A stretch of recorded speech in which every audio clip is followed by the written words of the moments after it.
Good evening, ladies and gentlemen. We have an incredibly special guest joining our webinar series and CE course this evening.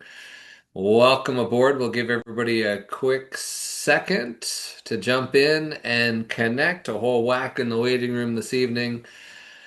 Happy almost December now. So it is a privilege, guys.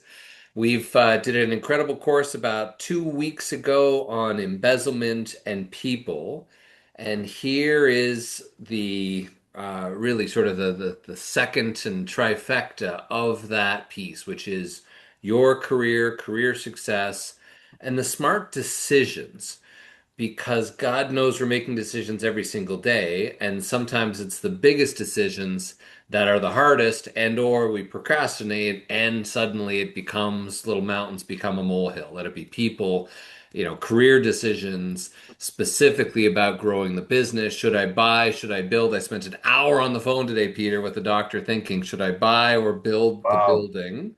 And just running through the numbers, it became completely clear of one path versus the other. So, in terms of introductions, ladies and gentlemen, now that we're going to kick things off, Peter Barry is a great personal friend. We truly appreciate Peter.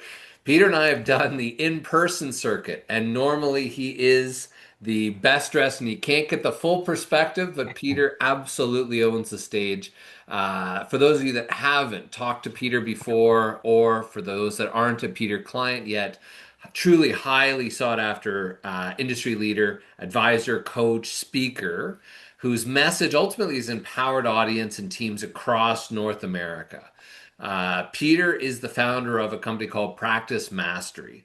It's a whole bunch of things, but specifically what I've seen Peter excel at is executive leadership, team development, coaching, and really servicing that growth and developments for that growth in your practice, which is I'm here today, Peter. How do I get to X?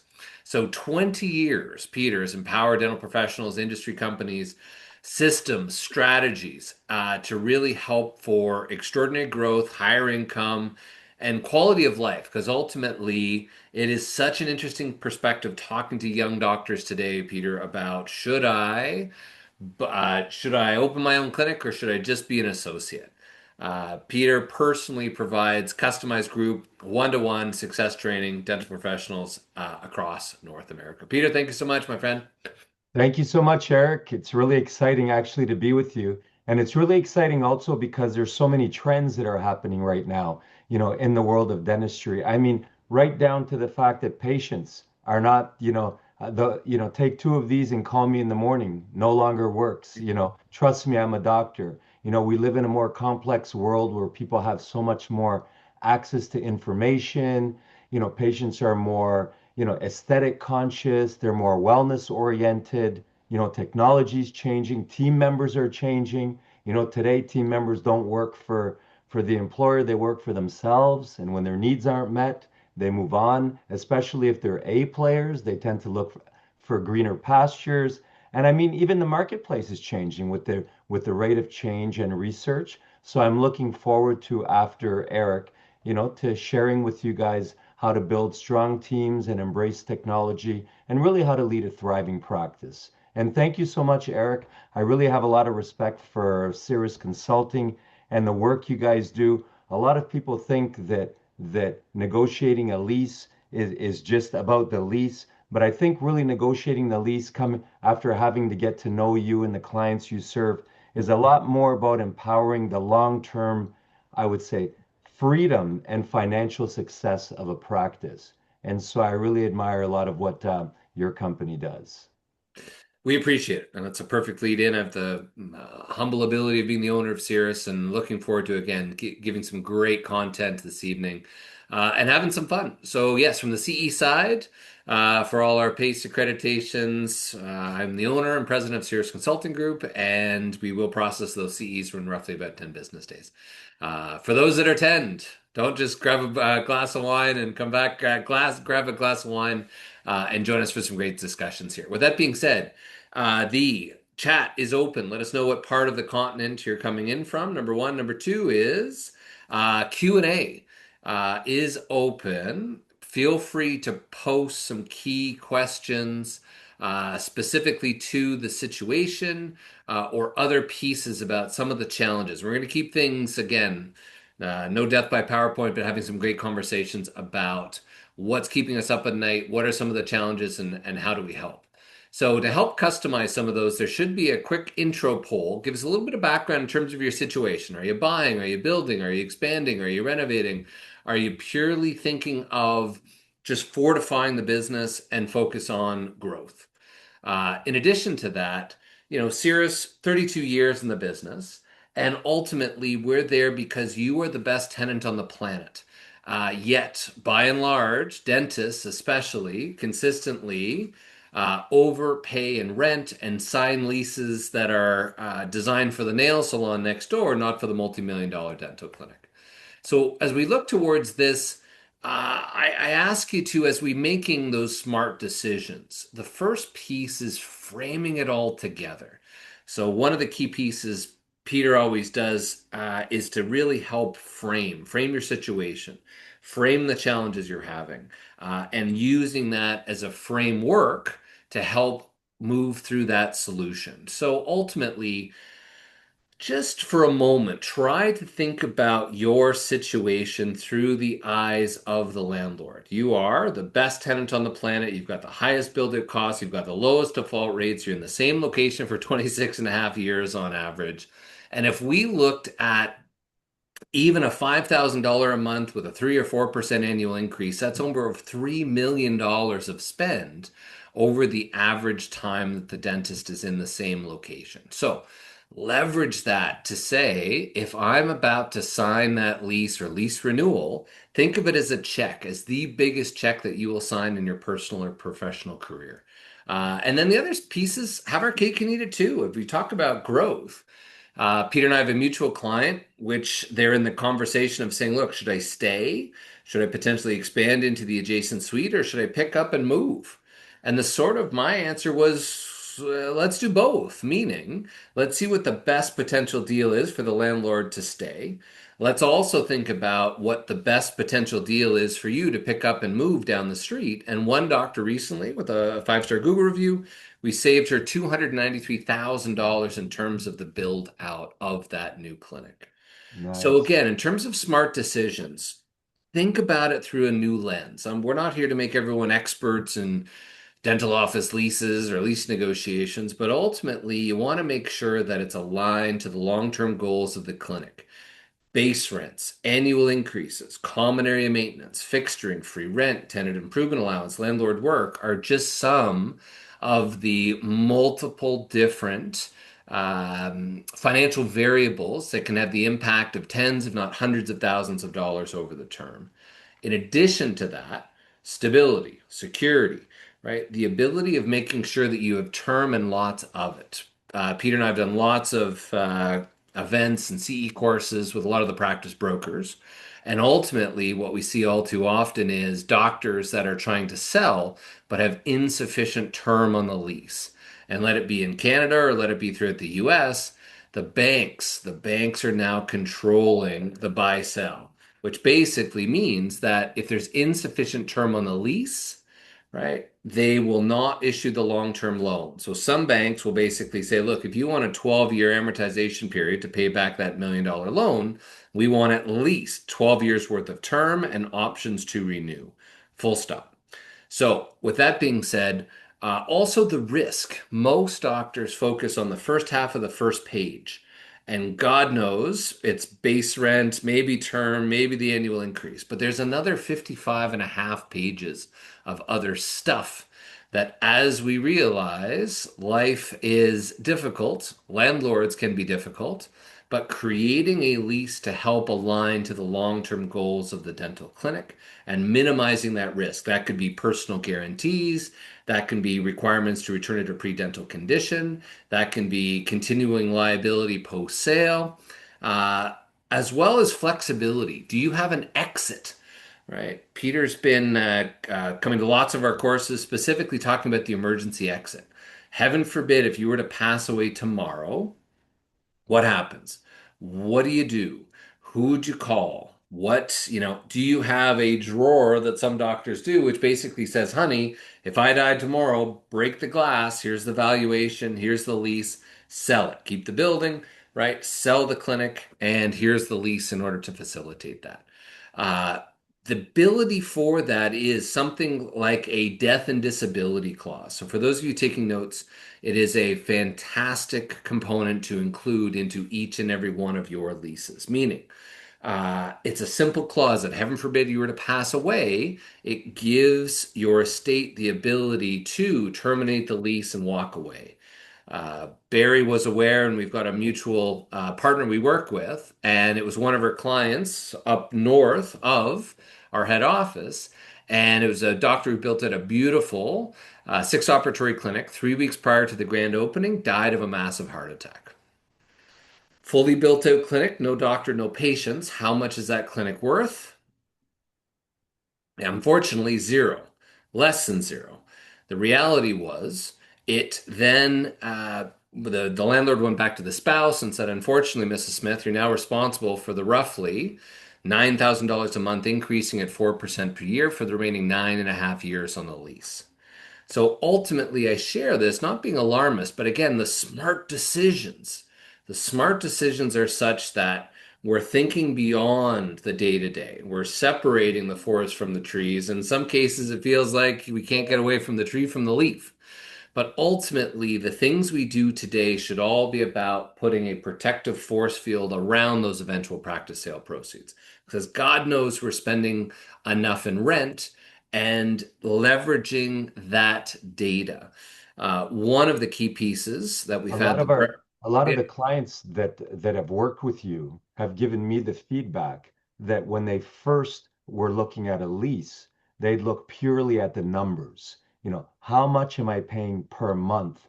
And it was almost a seductive, pull into a very small portion. And I find that you take the microscope off of just that number and you really shine the spotlight on the overall, hidden details that might arise, that might impact your ability to sell, or if something happens, or that might even force you out. This is what a lot of my clients have been telling me they've been discovering from doing their lease with you. Yeah, thanks, Peter. I mean, and part of it's a knowing, right? Do I have the data to make the right decisions? And in today's AI, right, what's the future going to be? What's the future of dentistry with AI, etc.? The fundamentals still remain the same. Do I have the information to make the right decision? How do I help to make a better decision through the process? And ultimately, how do I make sure that it's fair? No one's asking for a completely lopsided, tenant-friendly lease, but at least let's make it fair. Unfortunately, so many doctors feel like it's a David Goliath and, the landlord's the elephant on the one side of the pendulum and we're up here with our legs dangling in the air. So, Peter, just from that perspective, roughly 71% of those that have joined on the poll and filled it thus far, lease versus own. Got about 21% are planning to open or relocate, to put that into perspective. Another 33% are planning to transition or sell the clinic within the next 5 years. And then a bunch of everything in between. In addition to that, let's see. Um, and roughly 9% practice owner within the first 5 years, 82% are 6+ years, to put that into perspective. Career goals, again, about 9% preparing for practice ownership, 18% growing the patient base. Similarly, for profitability, a little less for expanding or renovating. And interesting, the biggest category is improving work-life balance for 27%. I was in with my GP yesterday, a physician who said, well, I'm not underpaid, but I'm certainly overworked. So Mhm. these are the type of things that we can continue to work on. So data becomes key. Just some of these, we were pulling up some of these rental rates, vacancies, comp reports, etc. For each of the clients that we sit down with, we do a full analysis, share a screen, and give some pretty incredible data across the board. Um, Buying versus leasing. So, to summarize what ended up being a 55-minute call with the doctor in California this afternoon, it was just, holding up the mirror and running the numbers. So the situation was such there was a building that was potentially for sale. It was about $150 more per square foot as a sale price than even the highest month in Q4 of 2021, meaning that we are paying a dramatic premium versus what this building was. It had no mortgage, there was no real desire to sell, right? And in addition to the big purchase price, there was going to be another $1 million worth of construction. So the conversations we've had thousands of times, and Peter, as have you, is to figure out, look, what's best for you? What are the numbers? Right. And in this particular case, it worked out to be almost $300,000 a year in terms of loan payment. And that worked out to roughly um, almost $3.5 million worth of production for that rent, mortgage amount, etc., tenancy expense to be equal to the national average of 8%. So as we're making the right decisions, assemble yourself the right dental specific team and have them challenge your the data, the thought process, right? And in terms of the actual numbers, because if this doctor moves forward with 30 or 35%, 30 or $35,000 monthly nut, how long is that going to take? How long are they going to take to associate to finally be able to start up this clinic from scratch? So bottom line, whether you lease or you own, the lease is still a key component to separate the two. Ultimately, you want to make sure that from the lease perspective, even if you own your building, it is critically important to get the loan approved, critically important to separate slips and falls in terms of responsibilities between the landlord and your building and your practice. In addition to that, tax and audits are key. We've done a lot with the CPAs across Canada and the US, and that's important to make sure you've got fair and equitable market rents. And again, heaven forbid if you were to pass away, is it such that it gives your estate the ability to transfer over? Um, as we talk about structuring, we touched on all the financial components. Great, right? But what about the business clauses? So this is a great one to do a little screenshot on. These are just dozens and dozens of clauses that we focus on through the negotiation or renegotiation of the office leases. We've had the privilege of doing it for 32 years and 13,000 times in our operation of our business. And these are just some of the clauses that we consistently focus on. Some of these are becoming more and more prevalent. The dreaded demolition clause, which gives the landlord the right to pick up and terminate the lease with as little as 3 or 6 months worth of notice. You could have a 10-year term, you could have a 100-year term, but if the landlord has a demolition right, you are out. Relocation is the less talked about evil twin of demolition, and in some cases could be worse because it allows the landlord to pick you up, move you into any other location in the building in many cases, your expense. Or the landlord typically now are capping it at 1 or 2%. Or 1 or 2 months worth of total rent. Death and disability, I touched on. Overholding, never go month to month. Most of your leases have a lease that states that it will increase by 150 to 200% if at any time you go beyond your initial term or month to month. In the essence of time, I'll focus on one this evening, and this is one that every single day we get a phone call that says, I missed my option to renew deadline. So if there's something you can put into your phones this evening, doctors, is number one, when does my next lease renew? And what is my option to renew deadline? So two dates to put in. As we look forward, the option to renew are great for tenants and they're more tenant friendly than landlord friendly. But the landlord puts in a very strategic little poison pill that most doctors are unaware of. So, as we look at this one particular clause that we've pulled from an office lease, the first piece is Number one, right? It was personal to Dr. Joe Black, meaning that, hey, Peter Barry can renew the lease for the next 5, 10, 15 years.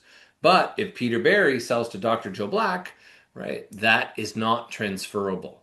Michael Kuttner, one of the big merger and acquisition attorneys, he's had many issues recently where the landlord wants cash money to do nothing but transferring the options to renew from seller to buyer. One recently, the landlord required a check for $100,000 on close to do nothing more than make these two 5-year options to renew transferable to the buyer. Number two is, right, has the landlord, right, has the doctor to the given sufficient notice to the landlord. What it states here is that they must receive written notice not less than 9 months prior to the end of the term, meaning that if you miss that date, the remaining two 5-year options become null and void. So, the proper time to start the process is at least 2 years prior to the lease expiry. Why? As Peter will attest, it is at least 18 to 24 months to pick up and relocate a clinic. Landlords know this, so they will stall, delay, stall, delay, stall, delay, and beyond. Other things to look out for, many landlords now are getting smart and will put it on a new standard form lease. So whatever you negotiated originally, they can put whatever they want, and especially if it's a new landlord that bought it, get ready for the demolitions, relocations, and beyond. This is like the world's most boring roller coaster, Peter. It just keeps on going up and up and up and up and up, right? Without the opportunity to ever try to get that back to normal. So the biggest questions we get are when I renegotiate, I typically advise don't exercise your option. Start 2 years prior, negotiate a new 10-year term, give two 5-year options to renew so you have plenty of term and options. With that being said, one little clause obviously can impact tens, if not hundreds of thousands of dollars through the process. So, the preface of all of this, ladies and gentlemen, again, as we start to make smart decisions, right? When you think about it, you can look back and say, oh my God, how did I not know? Well, look, ask yourself, how much training on the business side of dentistry have you had going through dental school? And if the answer is more than zero, you win the prize, right? Number two is, look, these are things, negotiating a lease are things you do once or twice in a lifetime, right? For those things that you do once or twice, outsource those to an expert, right? For things that you do 3, 4 times a year, do yourself. But for things that could you do your taxes yourself? Sure, right? But is there expertise working with a company that's done it 12, 15, 17 times with your landlord in the past and or in your building, right, is invaluable.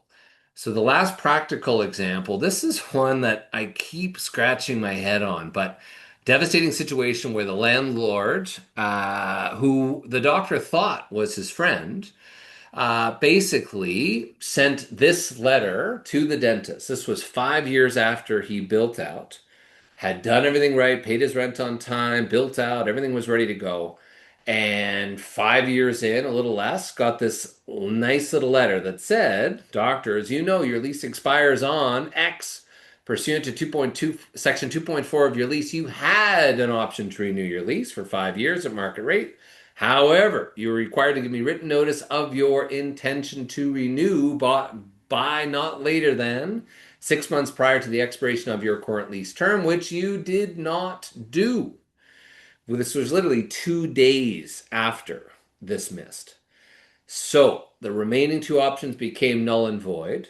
The landlord then stated here that please be advised my broker will be placing a for lease sign in a conspicuous but non-intrusive place later this week. And they did. They sent someone out. They put a big for lease sign right on the front door of the clinic. Oh, and don't worry, doctor, he'll only show it during regular business hours. So there he was, the doctor chairside, and suddenly there's other people walking through, right? Midday.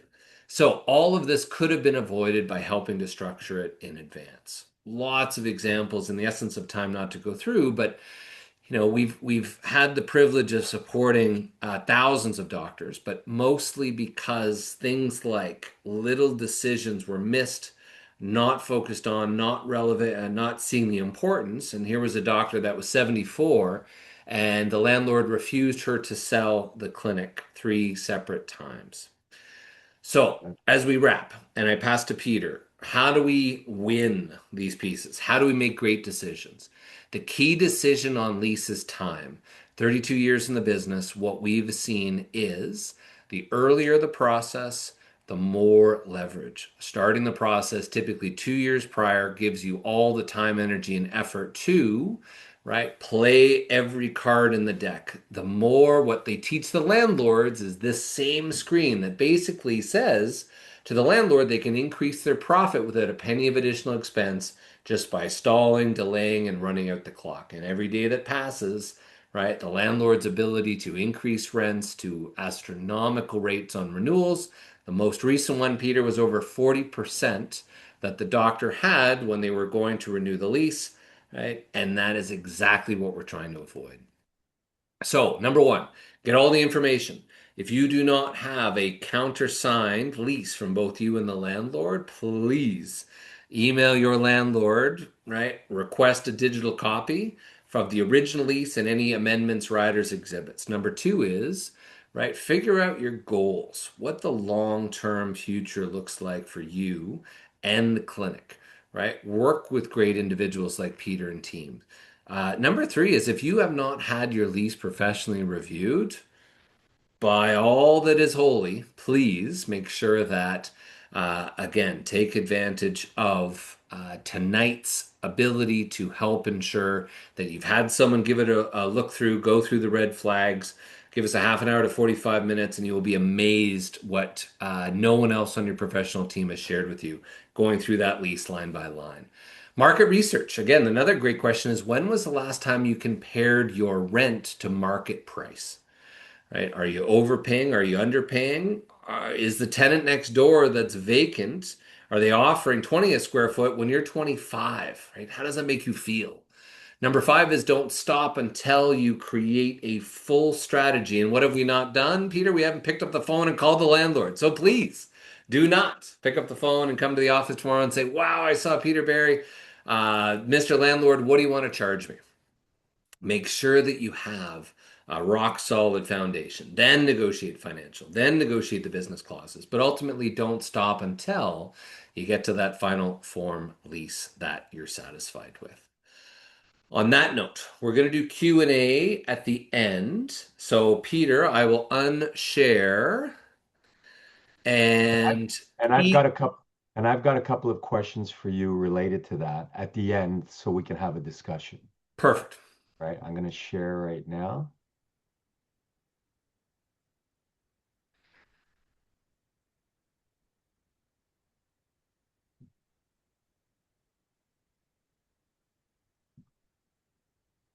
So, Peter, I'm seeing the full screen. There we go. Perfect. Okay. I'm on. I can jump on. You're ready to go. Looking great. Okay, Eric, thank you so much for sharing that. Hang on, I'm just trying to move something here. Give me one sec. Great Okay, to see thank some familiar names in the attendees. And again, there's lots of great questions starting to come in. Please use the Q&A or the chat, and we'll cover those on the completion of Peter's section here shortly. Awesome. Perfect. Okay, so Eric, thank you so much. I think really, like as I said earlier, negotiating your lease, for long-term financial freedom and financial success is extremely important. And I think for a lot of people, if they drop the ball on that one, it can be an incredibly, frustrating and unfair situation that literally puts handcuffs on you. So thank you for sharing, all that wisdom. And I think, it's going to help a lot of people in the running of their businesses. Now, for me, I'm going to talk about accelerating your career success. In specific, I'd like to talk to all of us about how strong, or smart decisions, shape a strong dental office. In particular, there's three things that I think that are really important for paying attention to, moving forward into the future of dentistry. And that is, how do we build strong teams? how do we embrace all this technology amidst all the change that's happening around us? And ultimately, how do we lead a thriving practice? Like Eric, you said, which one of the stats was life improving life work balance, right? What what creates an imbalanced life? I remember this one person that I spoke to one time called me. He said, I want some help. I want to improve things in my practice. But he said, Peter, don't look at our numbers. They're not a reflection of the chaos that it takes to produce them daily.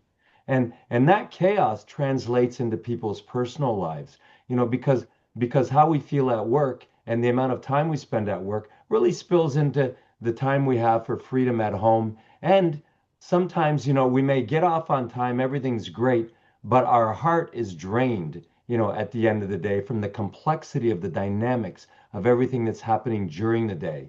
In fact, I've heard many dentists tell me that when they got into owning their own practice, pretty soon, it became about all the other stuff, and dentistry was only a small part of everything else that they're dealing with on a daily basis in order to keep their practice running. So perhaps I can share some insights on empowering us. I know we've only got just maybe about 20 minutes or 25 minutes, but let's see where we can go with this. What I'd suggest is that you look at your practice almost like a basketball game, right? In the game of basketball, you don't do any one particular thing. Like if you lose a game by 2 points, the coach doesn't say score one more basket for the next game. It's a game of statistics, rebound percentage, free throw percentage, how much hustle, the percentage of fouls you draw, the fouls that you don't get. It's a game of small stats. And I would say right now that in dentistry, you almost you want to start looking at your practice in that way. What are the multitude of little things that I can do, put together, that are going to have a big impact on my future? Now, the reason that mindset's important is because dental practices are really evolving today. Think about it. You know, Today, dental practices, if you think about what's a job of a business, right? What's a job of a business, Eric, really, from an MBA standpoint? To support the clients and by creating value. Yeah, in MBA, they say it's to make money, right? And Sure. and yes, we practice dentistry for a noble cause, but for many people, money gets in the way of that clinical practice because money is a must. And in dentistry, unless we're able to purchase and invest in the latest technology and materials, unless we're able to take time off work, to go on courses with our team and so on, money is a necessary component of clinical dentistry. But the thing that's happening for many people is they start out getting into dentistry. Does my mouse cover go over these? Eric, no? Yes? Uh, No? Okay, that's fine. no. Anyways, um, I'd like us to look and remember that dental practices are evolving significantly today, right? Where in the old days, it was a solo practitioner, it's basically one dentist that maybe got a dental assistant and someone else at the front desk, and it was a very, clinically kind of focused environment.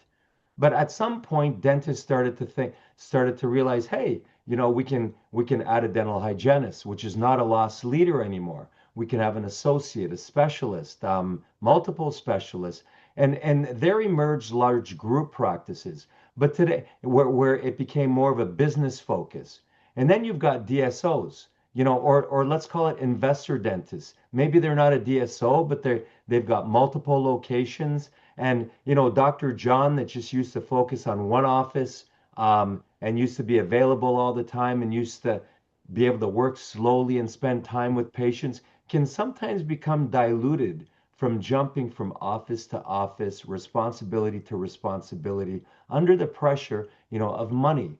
And then we've got corporate and DSOs, which have centralized management systems. And the key thing that I want us to get to this is that we have to understand what's happening in society to our patients or our customers. I read a survey where 100 patients or people were surveyed on the street, and they were asked, is your dental office a business or is your dental office a medical clinic? And if you think about that question for a moment, 95% of people, right, said my dental office is a business. They perceive us as a business. And one of the main reasons for that, that's really an opportunity for everyone, is we have an opportunity to understand that as our business models become more complex, as our practices become bigger and more evolved, right? There can be a tendency or a risk of becoming so focused on business that we lose sight of the people attached to the teeth. So that one of the first tips that I recommend is as you're moving through your business models, whether you're corporate, a DSO, an investor, dentist, a group practice, or a solo practitioner, is remind yourselves that humanity and business can coexist. There is a person attached to the teeth, and the bigger you get, the easier it can be to lose sight of people unless you make that a conscious central focus in your practice as you grow. That's tip number one.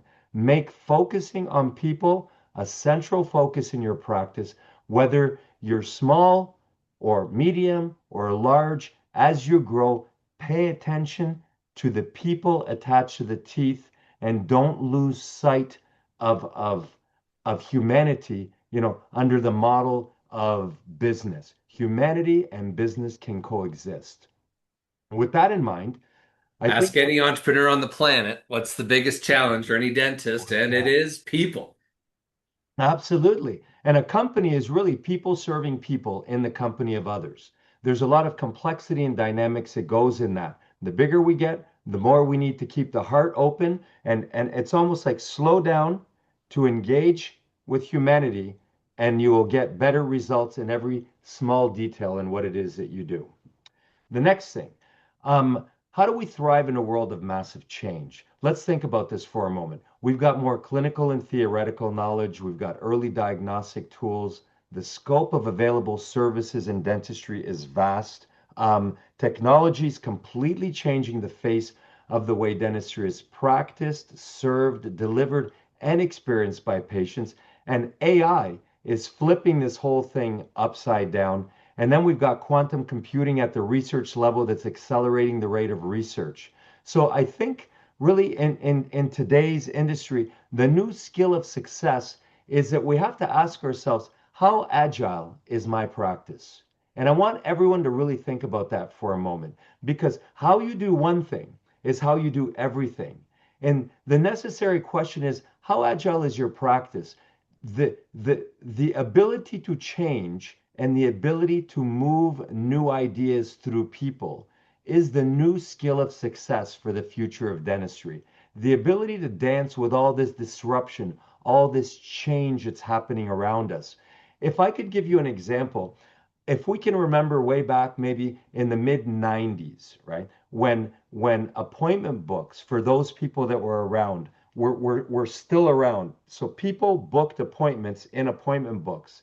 What? When that's right, when software first came out, what people did is they purchased the software, but they kept the appointment book going because they weren't sure this would work. And so at that time, I want you to consider, right? There was a certain select group of people that embraced, appointment books early. They were the innovators. Then there was like the early adopters that came right after the innovators. Then you've got the early majority, the late majority, and the laggards. And today, with every piece of technology, that same almost adoption scale exists. You want to ask yourself in your practice, where is my practice on the adoption scale? When new things come out, are we, innovators? Are we early adopters? Are we in the early majority? Or do we live sometimes in the laggard zone? Things aren't like they used to be. Oh my God, those scanners, they ruined my impression techniques that I've been working on for the last 35 years, and so on. And so of the skill of developing the habit of leaving the familiar behind is really the new skill for success. And I would almost say that if we look at it right now with scanners, with AI software, I've got one practice. I know it's a DSO, and they actually use the software to actually assist them in diagnosing x-rays. But here's how they use it.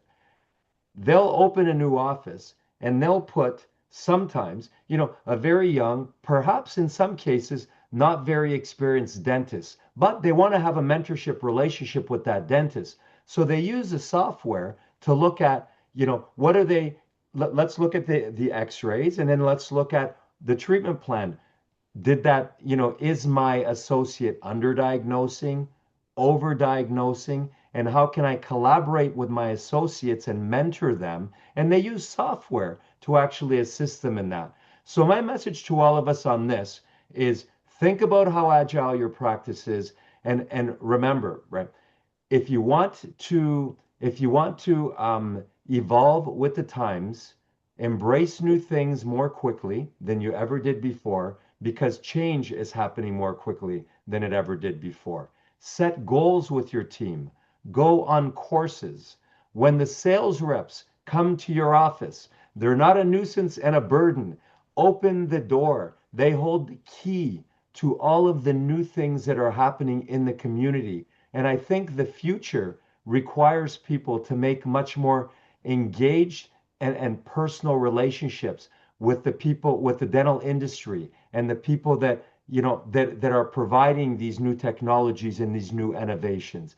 And when you go to conventions, visit the exhibit hall, take the time to really talk to people, because today, maybe, 40 years ago, you could do the same thing for 10 years. There's no way in the world that you can practice without changing a whole lot of things, every one, or at least every couple of years, a lot of change needs to happen in your practice in order for us to really be keeping up with the times and the rate of innovation.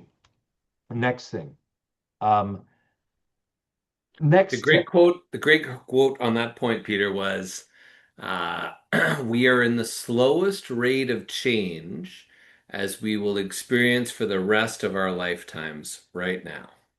The slowest or the fastest rate of We change? are in the slowest rate of change that we will Explain that. experience for the rest of our lifetimes, meaning we're on this bell curve and it's going to be ever increasing with the ramp up of technology and everything you mentioned, that, it is the rate of change is going to be exponential. That's right. It's accelerating. So Correct. the rate of change is accelerating.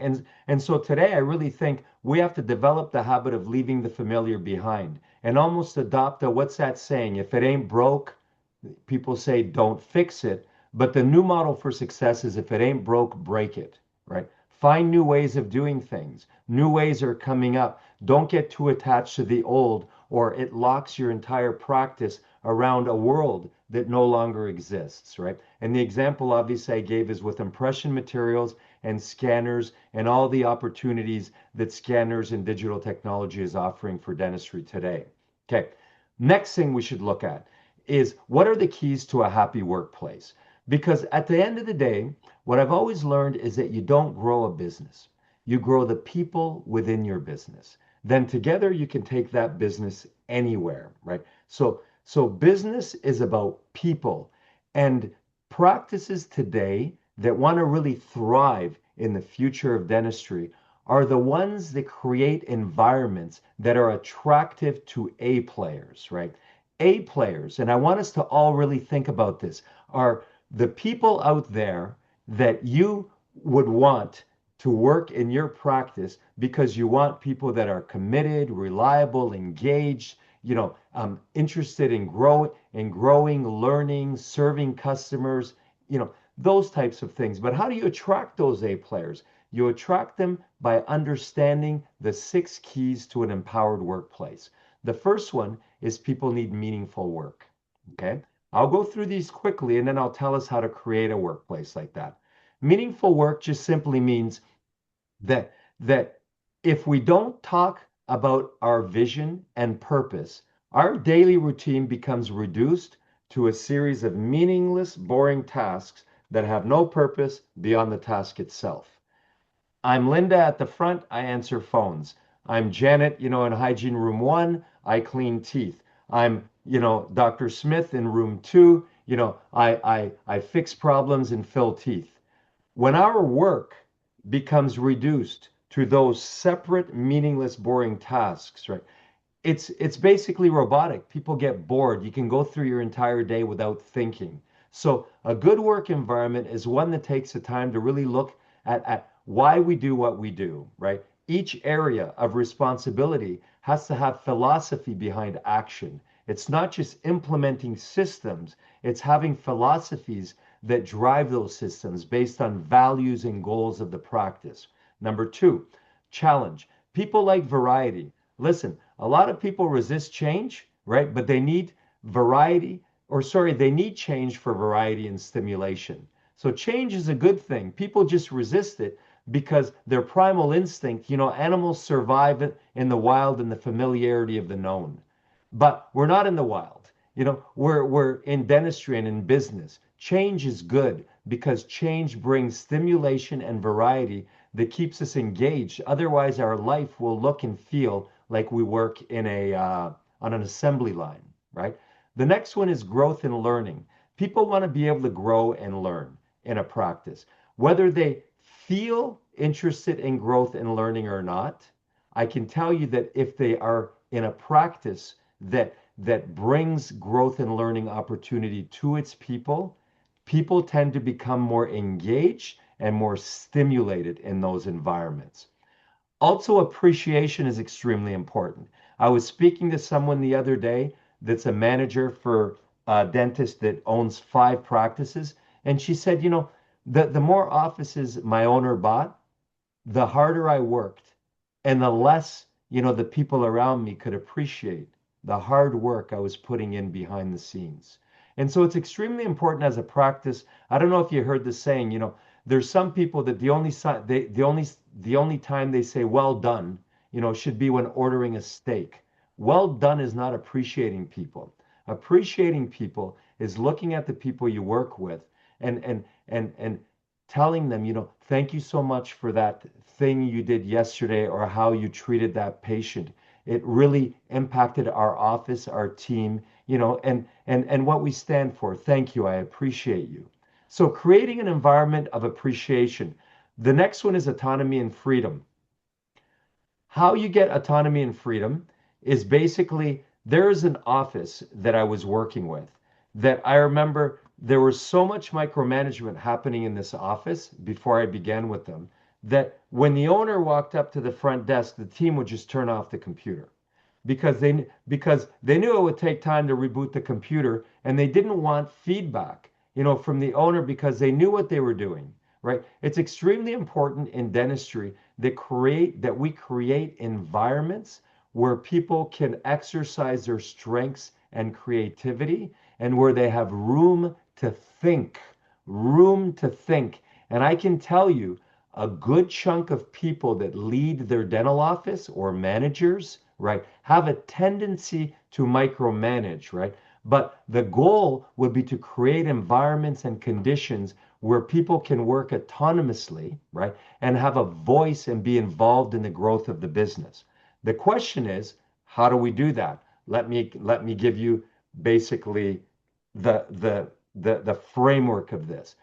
Create a culture of strategic planners and implementers. If I was to ask people, what percentage of people, have team meetings? Listen, statistically, we won't get into the exact number. It's not high.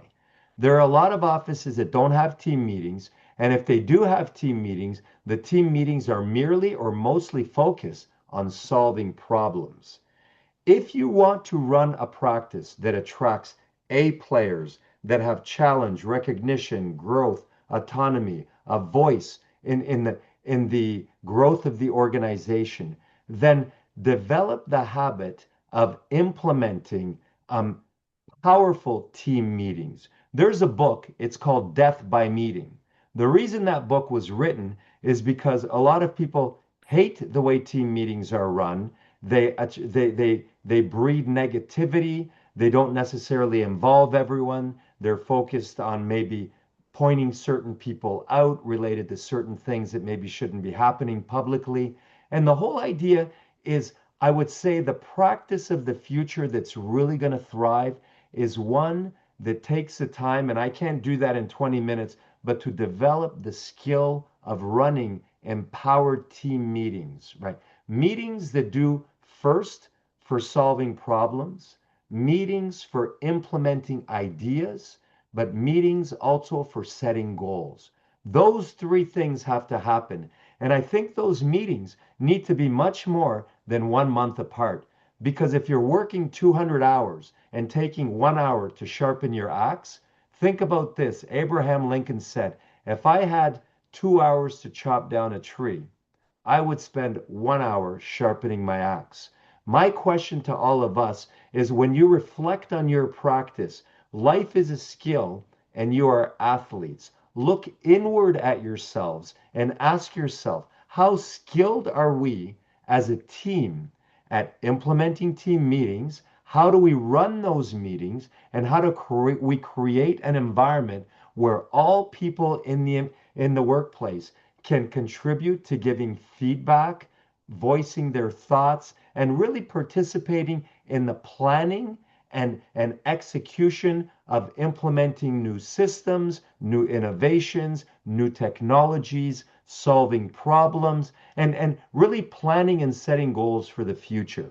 Now, if anyone would like to obviously more on this, please feel free to reach out to me. I can point you towards resources related to this. I'm happy to speak with you as well related to this. But the concept itself is real. And the more the practice of the future pays attention to the skill of planning and implementation, the more you will thrive.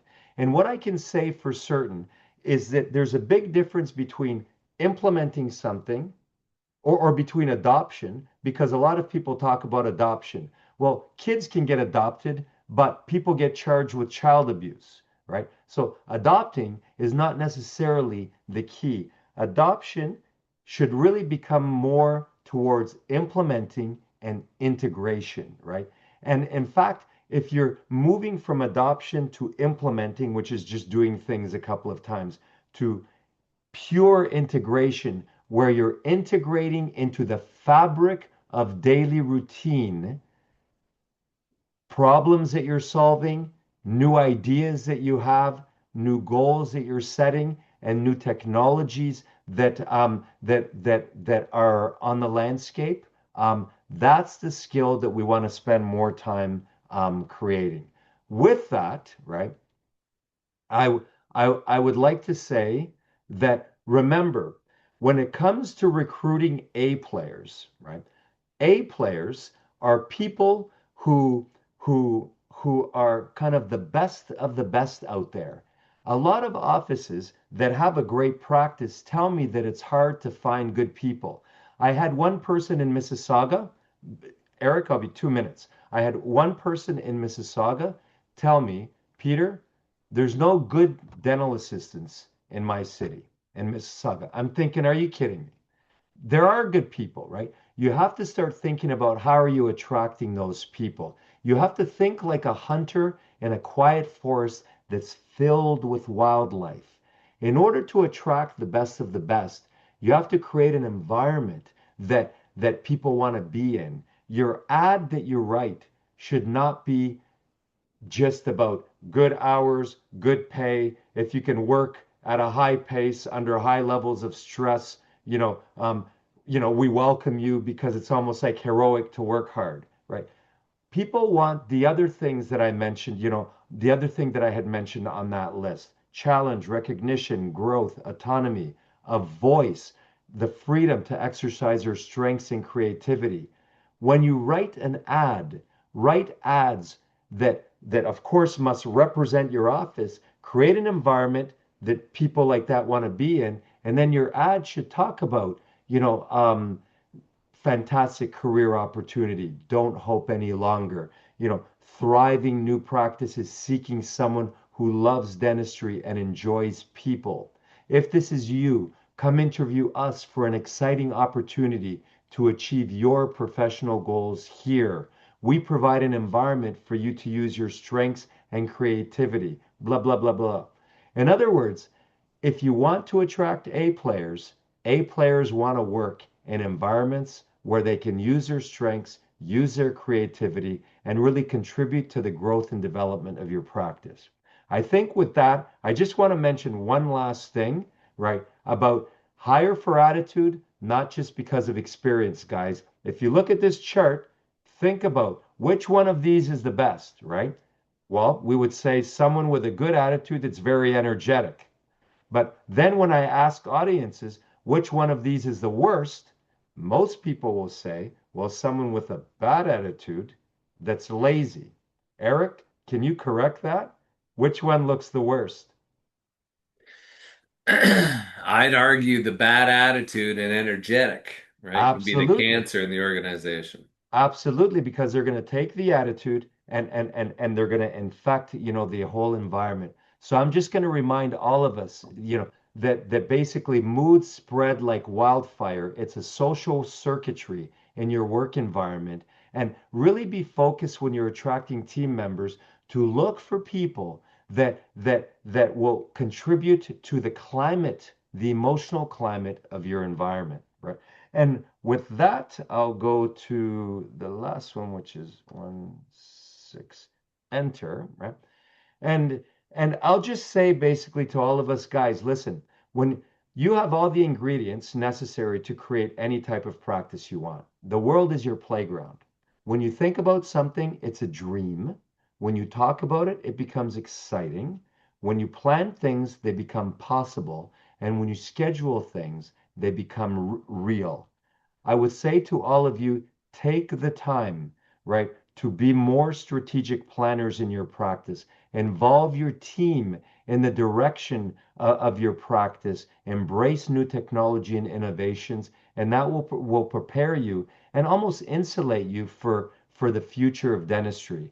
And if anyone wants to follow me on Instagram, I have lots of things related to this. But I have a question for you, Eric, related to the lease. Could I ask it now? You may indeed. What I'll Uh, do as well is I'll so pull let up them just this. let them just if anyone wants to take a picture of that, or at Peter Berry Coach is my Instagram. Please feel free to reach out afterwards, and I'm happy to discuss any of your challenges related to your practice going forward.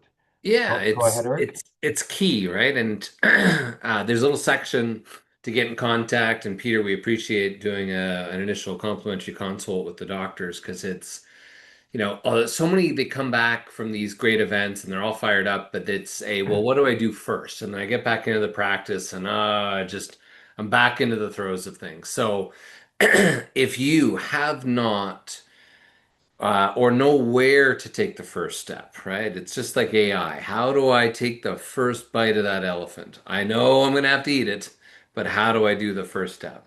Um, Also, in appreciation of everyone's time, we'll do a full complimentary lease review, rent rate analysis. Even if you don't have a space today for the 26 or 7% that are thinking of buying, building, etc., right? The ability to have the data is truly second to none. So we'll go to some Q&A, and as those are coming in, Peter, I'll yeah, Can feel I free to kick throw it can off. I throw one out because people ask me this all the time, and I think you're the man to answer this. Number one, tenant improvements. Is it an illusion or is it real? Right? And how should people look at that? Because a lot of people think that it's a freebie. Does it get baked into the lease? Like, what's your experience with that? Yeah, it's a great question. So, for those that might not be aware of the acronym TI, TIA, Tenant Improvement Allowance, etc. I remember being in Denver at a CE course we were hosting, and I referred to it as a fool's gold type of thing. And everybody got a good chuckle out of that because, all the situations are follow the money.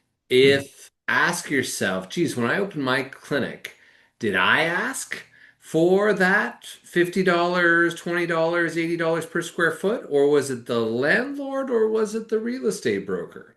Right? And more often than not, it was the landlord or the real estate broker. The challenge there is that it looks good, it smells good, it feels good, but ultimately, right? It runs into the situation where the landlords are not in the lending business, right? What they do today creates a challenge. So the doctors that takes a big upfront cost are stuck. They're stuck with the fact that they're baking in what could be $100,000, and over the 10-year term, when we run the numbers on it, it's actually better off to take zero in some cases, right? And a much lower base rent or a lower annual increase. So as we run the numbers in the pro forma over the first 10 years alone, usually it's far better off to start with zero or low because it's almost like a loan that gets baked in that you can never pay off.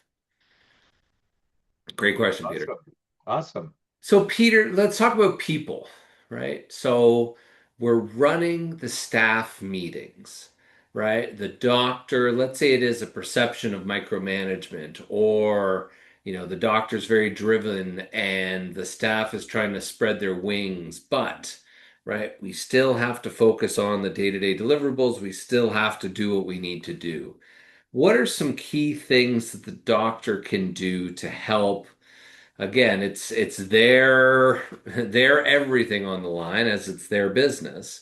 What are some key first steps that the doctors can do to help sort of let go of the reins, not just the perception, but letting go of the reins, empowering the employees to do more, but how do we make sure that there's a level of accountability? You mentioned goals, but again, what do you do when they're not hitting them? So hypothetically, just in that scenario, because I was talking to a doctor about this not too long ago, right? The practice has had some, it's been fairly flat lined in terms of growth historically, right? Lots of interest, passionate team, great success. But the issue is, again, how do we think differently? We can't do the same things all over again. So the doctor wants to step back, give the team and empower them to do more, but how do we put up the guardrails so, right, we don't watch production or other issues go down in the opposite direction, considering how much work we've So, done to get us there? so there was four questions there. I'm going to boil it down to two. One was motivating. How do I motivate my team? And the second one is how do we ensure follow through, right, of what we're doing? Okay, so let's look at the first one. The first one is that the team has a heart, right? Everyone has their own personal interests in why they do what they do. And one of the and this is where leadership really comes in, right? It's for doctors to understand that there's a very big difference between leadership and management. Leadership is the art of influencing human behavior. It's an emotional thing. Management is a science of employing people and materials efficiently and economically. We manage things, we lead people. People are led, things are managed.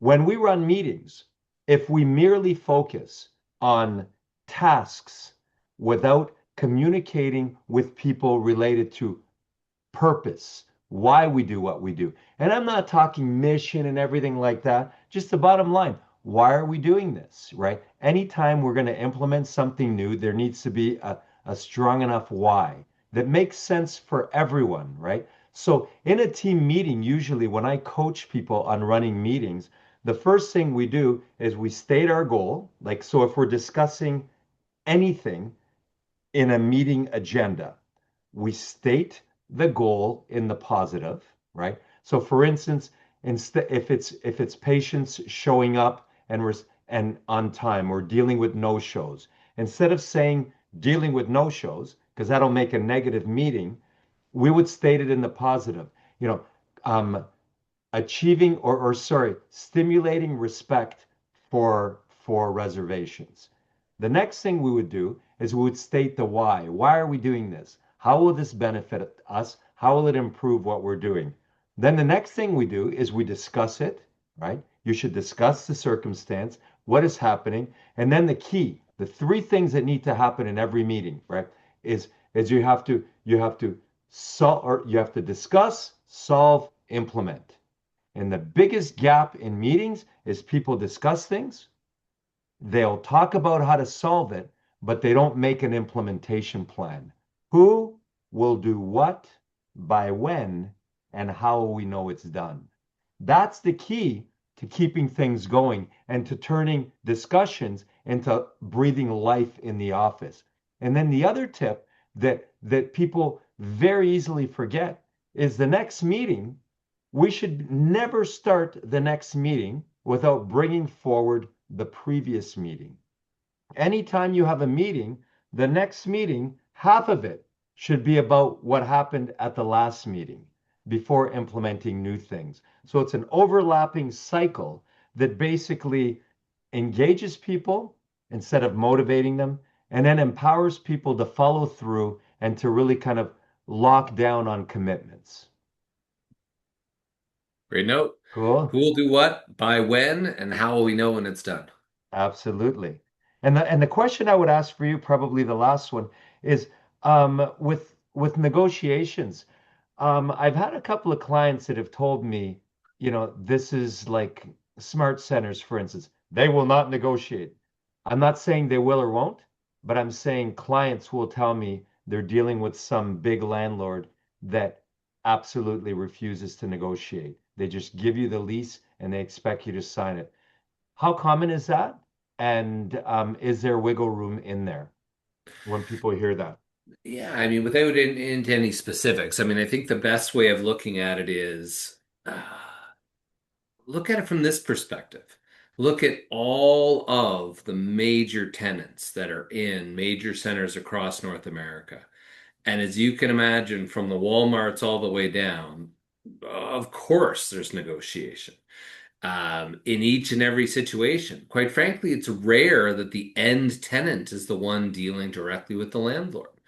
So always put yourselves in the landlord's shoes, right? What would you do if you were the landlord? If you had a doctor who you know is chairside Monday through Thursday, 9 to 5, right? And you knew that you could pull the emotional card or no, I'm not interested or stall delay, etc. And the doctor says, oh, okay, I'll stay, right? Always look at it through the eyes of the landlord. And if you were the landlord, what tactics would you take in order to push that to the side? So, what we've had the privilege of is we track all that data. Each and every financial win, business clause win, right? Every back and forth we have tracked over decades, which gives us a huge amount of benefit as we engage all kinds of different landlords across North America, that everything is negotiable. It just depends on how much you want it. So ultimately, the takeaway from this evening, and we almost have everybody still on, so we appreciate everyone's extra time here on a beautiful Tuesday evening. But I think the big takeaway is you're not alone in all of this, right? You are working far too hard to, not make a decision, right? Out of fear of making a bad decision. So assemble yourself with a great group of experts, dental specific, leverage all the free stuff you can, right? Lease review included, and help to make sure that you now are aware of the challenges and then to take action. Let that be you, outsourced, or anything in between. But God knows all of us have been through enough over the past 5 years, and now it's time to reap the rewards of all that hard work. So, on Thank that you so note, much, Eric. Please feel free to reach out to either of us. Thank you so much. I really enjoyed this. I'm looking forward to doing it again with you. Please feel free to reach out to Eric or I for anything you want in the future. We'd love to support your goals and your desires and dreams for the future. Mr. Thanks, Barry, man. appreciate your time, sir. Thank you very much this evening, ladies and gentlemen. And God bless. Have a great night. Eric. Thanks, guys.